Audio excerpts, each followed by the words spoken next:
ভাইরালের পর রাতারাতি কপাল বদলে গেছে কেক বিক্রেতা জাকিরের। মিজানের সব কাস্টমার এখন কেকের। হ্যালো গাইস, আসসালামু আলাইকুম। সবাই কেমন আছেন? আশা করি সবাই ভালো আছেন।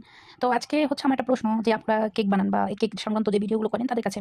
কথাটা হচ্ছে যে আপনারা সোশ্যাল মিডিয়ায় দেখতে পাচ্ছেন যে একটি লোক ভাইরাল হইছে। তার ওয়াইফ নাকি 40 থেকে 50টা কেক বানান। তো আমার কথা হচ্ছে যে আপনারা যারা কেক বানান তারা কি আদৌ এটা সত্য কথা যে উনি মানে ধরেন না 5 ঘন্টা না যেন 11 ঘন্টা যাই হোক 10 ঘন্টার কথা বললো, এই 40-50টা কেক বানান। আজও কি একটা গৃহকর্মীর পক্ষে এটা কি সম্ভব? যদি একটা বাচ্চা থাকে বা ধরেন বাচ্চা যদি নাও থাকে, তার সংসারিক কাজকর্ম আছে, তারপরে হচ্ছে গিয়া রান্না বান্না এভরিথিং অনেক কিছু আছে। তো একটা মহিলার পক্ষে আজও কি 40-50টা কেক বানানো কি সম্ভব? আপনারা কি বলেন? আসলে আমি এই বিষয়গুলো আমি জানি না, আমি বুঝি না, আমি কেকের সংক্রান্ত বিষয়গুলো জানি না। তারপরও আমার কথা হচ্ছে যে আমার মনে হয় না একটা গৃহকর্মী কোনোভাবে 40 থেকে 50টা কেক বানাতে পারে। উনার ওভেন যতই বড় হোক, ওভেন তো আর হচ্ছে এটা বাসাবাড়ির একটা ওভেন কত বড়? সর্বোচ্চ গেলে ধরেন না 6টা কেক বা 3টা কেক বা 5টা কেক, হাই স্কেল 10টা কেকের ওভেন ওনার কাছে হয়তো কত সেফটি থাকে আমি এটা বুঝি না, তাই আমি এক্স্যাক্টলি যেটা ওটা বলতে পারতেছি না। কিন্তু আমার কথা হচ্ছে 40-50টা কেক কিভাবে বানায়? এটা কি আদৌ সম্ভব তার পক্ষে? আমার বুঝে আসে না যে উনি 40-50টা কেক কিভাবে উনি বানায় ওনার ওয়াইফে। তো তার মধ্যে